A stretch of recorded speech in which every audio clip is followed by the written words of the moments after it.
Salam alaikum, bienvenue dans cette nouvelle vidéo. Aujourd'hui, nous allons faire un examen de la faculté polydisciplinaire Blimlel.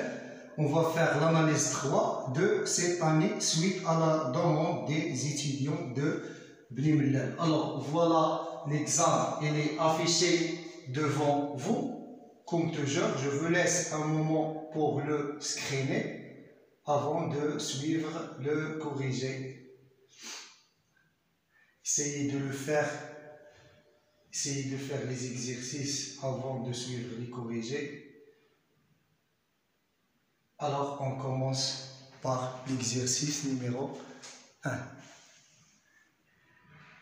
Alors, l'exercice 1, considérons la fonction f définie par f de x égale à la racine de x à la puissance 3 sur x moins 1.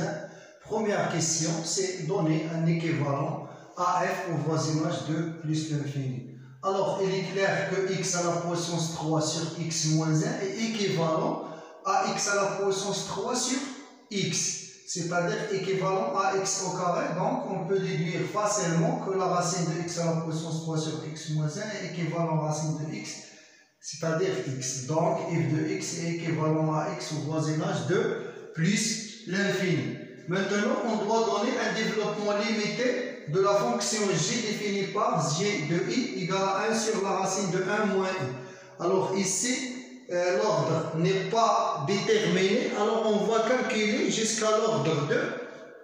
Il est suffisant pour l'utiliser à les autres questions. Alors, premièrement, on va utiliser la formule usuelle suivante, 1 plus x à la puissance alpha, c'est 1 plus alpha x plus alpha moins 1 sur 2 factoriel x au carré plus etc. Alpha moins 1, alpha moins 2 jusqu'à l'ordre n, c'est-à-dire moins 1 plus 1 sur 1 factoriel x à la puissance n.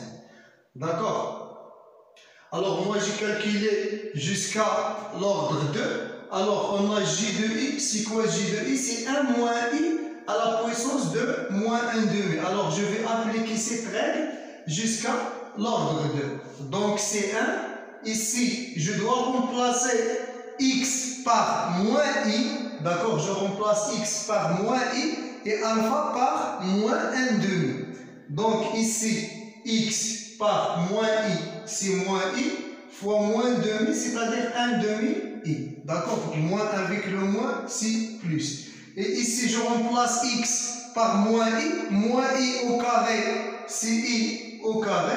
Et ici, moins 1 demi fois moins 3 demi, c'est-à-dire moins 3 sur 4 sur 2.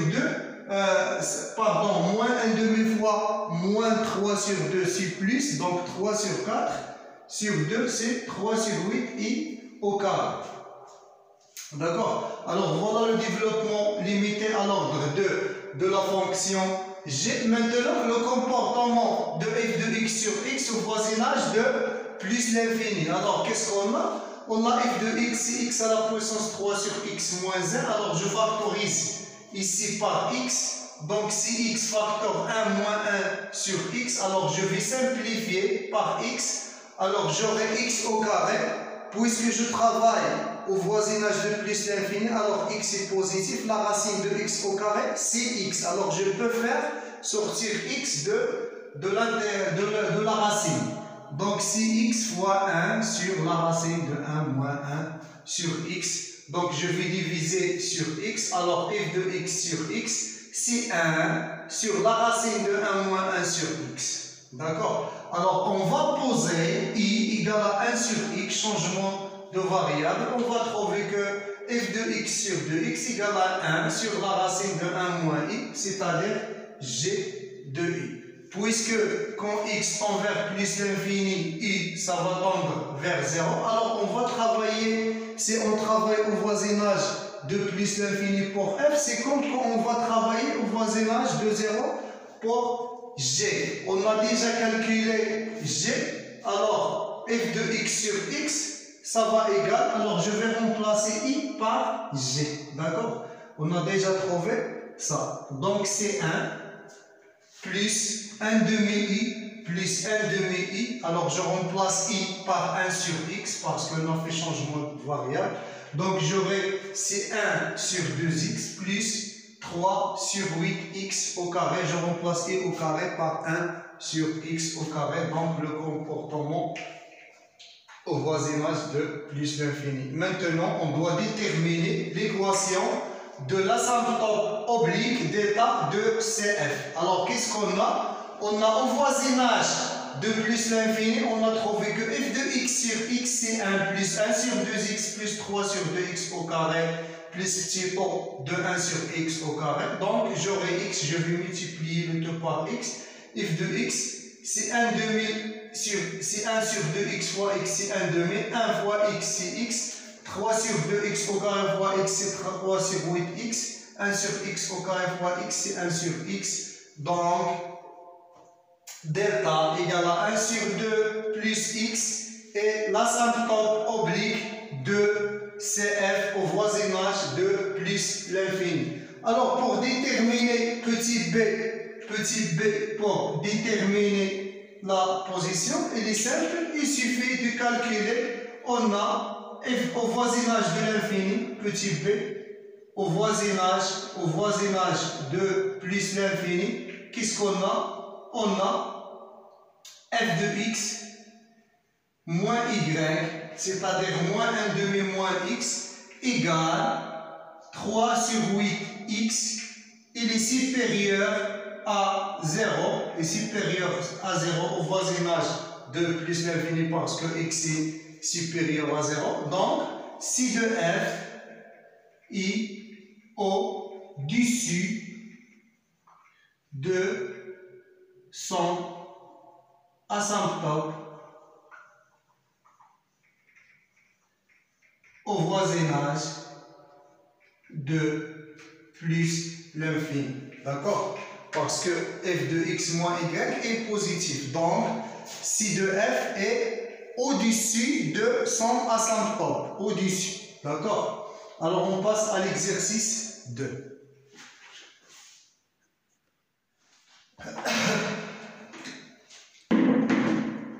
Pour l'exercice 2, soit f est une fonction de classe C2 sur R, quel que soit x appartient à R, la valeur absolue de f de x est inférieure à 1 et la valeur absolue de la dérivée seconde de f de x est inférieure à 1. Premièrement, on doit montrer que quel que soit xh appartenant à r carré, f de x plus h est supérieur à moins 1 et inférieur à h au carré sur 2 plus h f' de x plus f de x. Alors, première partie de l'inégalité f de x plus h inférieur à moins 1, on peut la déduire d'après cette formule, parce qu'on a quel que soit x appartient à r, la valeur absolue de f de x est entre 1 et moins 1, c'est-à-dire f de x est supérieur à moins 1.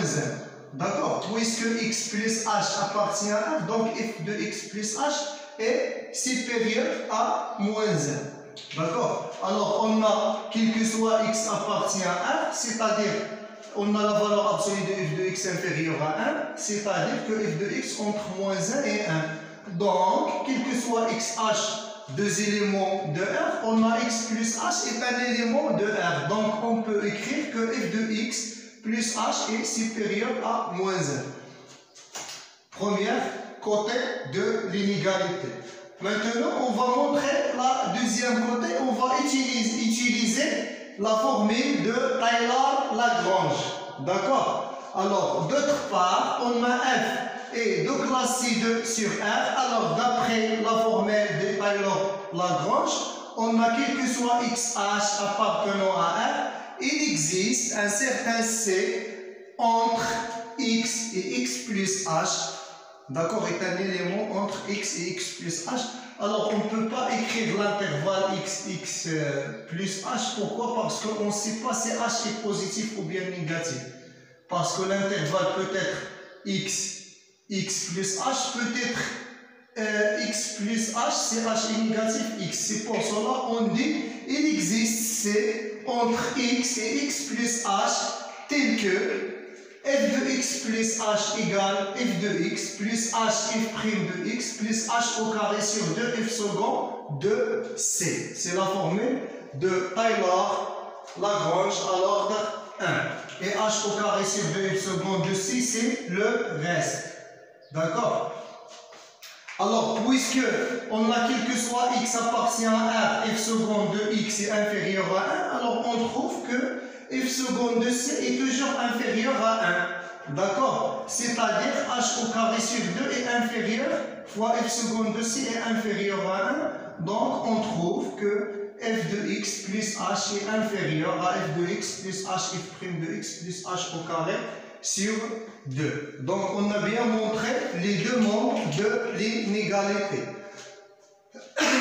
D'où, quel que soit x et h, deux éléments de R, on a toujours f de x plus h est supérieur à moins 1 et inférieur à f de x plus h f' de x plus h au carré sur 2. Alors, deuxième question, on doit montrer que quel que soit x appartient à R, on a la dérivée f' de x est inférieure à 2. D'accord? Alors, on a d'après 1, qu'est-ce qu'on a d'après 1? On a f de x, alors on va utiliser seulement ça, f de x plus h, f' de x plus h au carré sur 2, cette côté est supérieur à moins 1. D'accord? Et aussi, on a f de x est entre moins 1 et 1. Donc, si on fait moins f de x, c'est entre moins 1 et 1, toujours. D'accord? On a f de x entre moins 1 et 1. Donc, si je multiplie par moins 1, j'aurai toujours moins f de x entre moins 1 et 1. Alors, je fais la somme de ce membre avec ce membre. J'aurai f de x moins f de x, c'est 0. H, alors je vais trouver moins 1, c'est moins 2. Quel que soit x, h de R, on aura h fois f' de x plus h au carré sur 2 est supérieur à moins 2. D'accord? Et ceci, alors cette relation est vérifiée pour n'importe quel h. C'est-à-dire, je peux donner des valeurs à h et j'aurai la relation pour tout x dans R. Alors, pour h, si je prends h égale à 2, alors j'aurai, quel que soit x appartient à R, moins 2 est supérieur à 2 f' de x plus 2 au carré sur 2, c'est-à-dire que f' de x est supérieur à moins 2.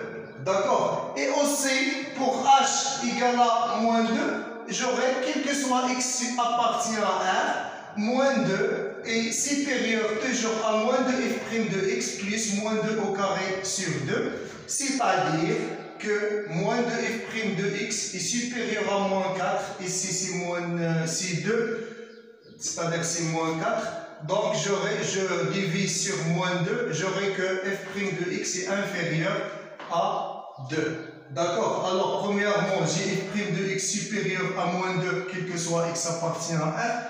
Et ici, inférieur à 2, quel que soit x appartient à R. Donc, j'aurai la valeur absolue de f' de x est inférieure à 2. Alors, notez bien que j'ai cette relation pour tout x et h appartient à R. C'est-à-dire, si je donne des valeurs pour h, alors, par exemple, j'ai donné ici pour h la valeur 2, alors j'aurai que quel que soit x, moins 2, f' de x plus 2 au carré sur 2. D'accord? Je trouve la première membre. Et deuxième membre, je donne la valeur h égale à moins 2, je trouve la deuxième membre. Alors on passe à la dernière exercice. Troisième exercice, on considère la courbe C de représentation paramétrique x de t égale 1 sur dt plus log de 2 plus t et y de t égale à t plus 1 sur t. Premièrement, on doit déterminer point stationnaire. Alors, pour déterminer les points stationnaires, toujours on résulte le système x' de t égale à 0 et y' de t égale à 0.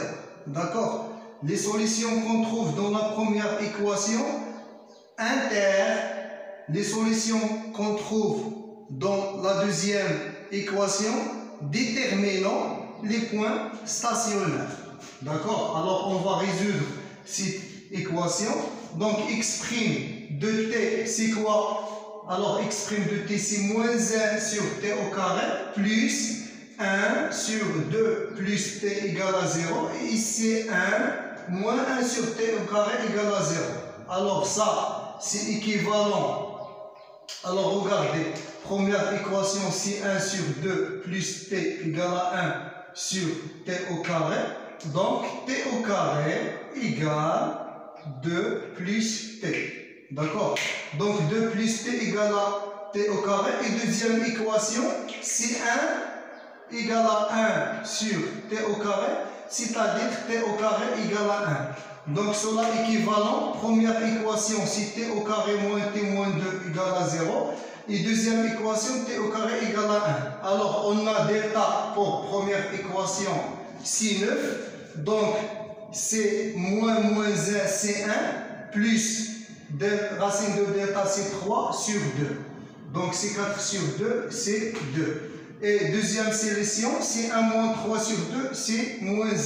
Et pour la deuxième équation, les solutions sont 1 et moins 1. Alors l'intersection entre première équation et deuxième équation, c'est moins 1. D'accord? Alors, si je trouve qu'il n'y a pas une intersection, c'est-à-dire qu'il n'existe aucun point stationnaire. Parce que la solution doit vérifier première équation et deuxième équation aussi en même temps.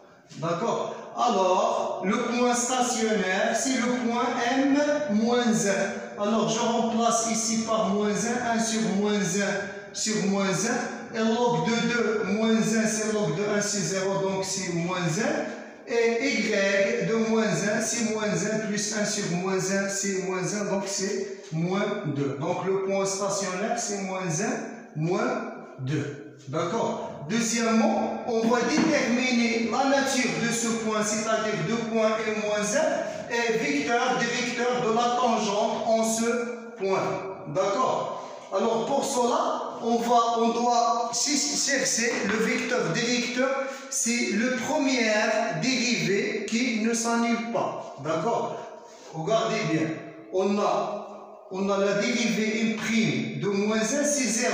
Pourquoi? Parce qu'on a cherché x' de t, c'est 0, et y' de t, c'est 0. On a déjà trouvé que la solution, c'est moins 1. C'est-à-dire que m', de moins 1, c'est 0, 0. D'accord? C'est un point stationnaire. Donc, pour chercher vecteur, directeur de la tangente en point au point m-1, moins 1, moins 2, on doit chercher la dérivée qui ne s'annule pas. Alors, on a m' moins 1 égale à 0, 0. Alors, je calcule une seconde.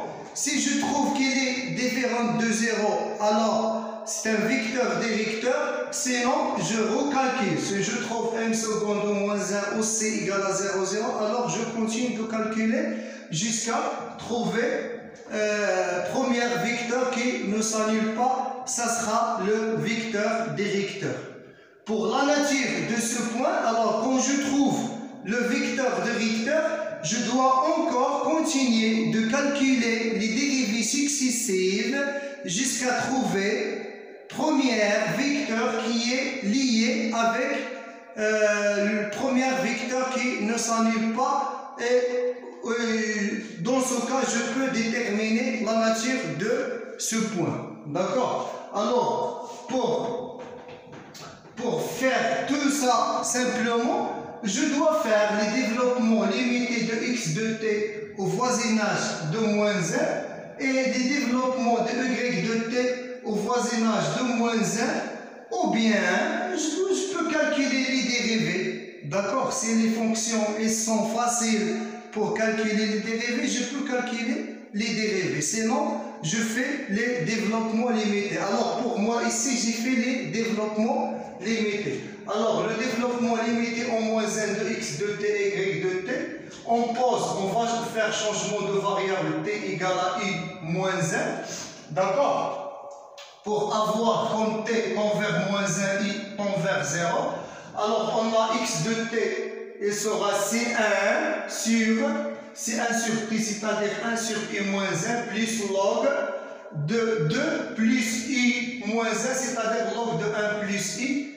D'accord? Qu'est-ce que j'ai fait ici? Ah oui, c'est moins 1 sur moins 1. J'ai fait ici moins pour rendre ça. On a le développement isuel de 1 sur 1 moins 1 et on a le développement isuel de log de 1 plus i. D'accord? Alors moi j'ai calculé jusqu'à l'ordre 4, mais quand j'ai fini, j'ai trouvé que l'ordre 3 c'est suffisant. Mais on calcule les ordres jusqu'à trouver ce qu'on cherche. D'accord? Alors on a 1 sur 1 moins i, donc on a ici moins 1. Le développement de 1 sur 1 moins i, c'est 1 plus i au carré plus i3 plus i4. Et log de 1 plus i, c'est i moins i au carré sur 2 plus i3 sur 3 moins i4 sur 4 plus petit o de i à la puissance 4. Donc ici, c'est moins 1. Ici, c'est moins i plus i, c'est éliminé. Ici, c'est moins i au carré sur 2, c'est moins 3 sur 2 i carré. Moins i3 plus i3 sur 3, c'est moins 2 sur 3 et 3. Et ici, moins i4 sur 4, c'est moins 5 i4 sur 4 plus petit o de i4. Alors, je retourne à t, donc c'est moins 1, moins 3 sur 2, t plus 1, je remplace i par t plus 1 au carré, moins 2 sur 3, t plus 1 à la puissance 3, moins 5 sur 4, t plus 1 à la puissance 4, plus petit o de t plus 1 le tout au 4. Et aussi on a y de t, c'est i, alors je remplace t par c'est i moins 1, et je remplace 1 sur i moins 1, j'ai déjà calculé, c'est moins 1 sur 1 moins i, donc c'est moins tout ça, donc c'est moins 1 plus i au carré plus i à la puissance 3 plus i4, donc ici moins 1 c'est moins 2, i moins i c'est 0, moins i au carré moins i3 moins i4 plus petit o de à la puissance 4, je retourne encore à t, donc c'est moins 2, moins t plus 1 au carré, moins t plus 1 à la puissance 3, moins t plus 1 à la puissance 4, etc. Donc au voisinage de moins 1, on a trouvé que x de t égale à moins 1, moins 3 sur 2 t plus 1 au carré, moins 2 sur 3 plus 1 à la puissance 3, moins 5 sur 4 t plus 1 à la puissance 4. Et pour y de t, donc c'est moins 2, moins 1 t plus 2 au carré, moins t plus 1 à la puissance 3, moins t plus 1 à la puissance 4, plus petit o de t plus 1 à la puissance 4. Donc maintenant, je peux calculer les dérivés jusqu'à 4. D'accord? Si je ne trouve pas ce que je cherche, je dois encore élever l'ordre de développement que je fais. D'accord? Alors, on a le point m moins 1, il est clair, il est égal à moins 1, moins 2, on a déjà trouvé. M' de moins 1, si vous remarquez ici, on n'a pas le puissance 1, donc c'est 0, 0. M second, on a ici l'ordre de puissance 2, ici puissance 2, donc m second de moins 1, ça sera, c'est moins 3 sur 2 fois 2 factoriel, moins 3 sur 2 fois 2 factoriel, c'est-à-dire moins 3. Et ici, moins 1 fois 2 factoriel, moins 1 fois 2 factoriel, donc c'est moins 2. Alors, on a trouvé premier vecteur qui ne s'annule pas. Donc, m second de moins 1 qui est égal à moins 3 moins 2 est un vecteur des vecteurs de la tangente au voisinage de la tangente au point n moins 1. D'accord? Pour déterminer la nature de ce point, je dois continuer de calculer les dérivés jusqu'à trouver un vecteur qui est libre avec m second de moins 1. Donc m3 de moins 1, je passe à la puissance 3. Donc c'est moins 2 sur 3 fois 3 factoriel. D'accord? Toujours je multiplie par ici factoriel. Donc c'est moins 2 sur 3 fois 3 factoriel. 6 fois 2, c'est 2 sur 3, c'est moins 4. Et ici, moins 1 fois 3 factoriel, c'est moins 6. Alors, si vous remarquez, on a M3 moins 1 avec M second moins 1 sont libres entre eux, donc on n'aura que P égale à 2 et Q égale à 3. On peut déterminer la nature de ce point. Donc on peut dire que on a M-1, M second de moins 1 différent de 0, 0.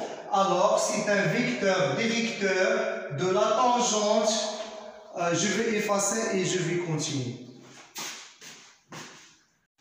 Alors on a dit qu'on a M second de moins 1 différent de 0, 0. On a trouvé le premier vecteur qui ne s'annule pas. Alors c'est un vecteur directeur de la tangente de C au point M-1 qui est égal à moins 1, moins 2. D'accord? Et on a aussi Pi égale à 2. On a trouvé que P égale à 2 pour le premier vecteur qui ne s'annule pas. Et Q égale à 3. Premier vecteur qui est libre avec M-1 N second. Alors on va écrire ici avant d'écrire on a M second de moins 1 et M3 de moins 1 sont libres. Alors on peut dire que P égale à 2 et Q égale à 3. Donc M-1, le point M-1 est un point de rebroussement de deuxième espèce. C'est fini pour cette vidéo. À très bientôt.